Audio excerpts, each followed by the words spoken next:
சீமான் எப்படியாவது ஆட்சியை பிடிக்க வேண்டுமென்று எண்ணி தூக்கம் தொலைக்கவில்லை.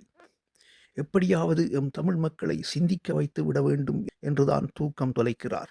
மக்கள் தாங்களாக சிந்திக்க ஆரம்பித்து விட்டால் போதும், அவர்கள் தங்களுக்கான நல்ல தலைவனை தாங்களே தேடிக்கொள்வார்கள் என்ற உயரிய சிந்தனையுடன் தூக்கம் தொலைக்கிறார்.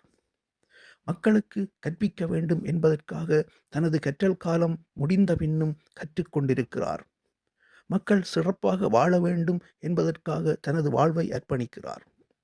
ஒரு தலைவன் எப்படி இருக்க வேண்டும், அவனது தாய்மொழியின் பால் அவன் கொண்டுள்ள பற்று எப்படி இருக்க வேண்டும் என்பதற்கு விடுதலை புலிகளின் தலைவர் பிரபாகரனை உதாரணம் காட்டுவார்கள்.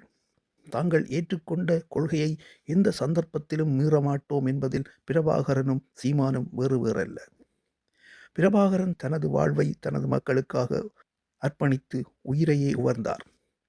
அவரது கொள்கை பிடிப்பின் வலிமையை உதாரணமாக வைத்து அரசியல் செய்யும் சீமானும் அப்படியேதான்.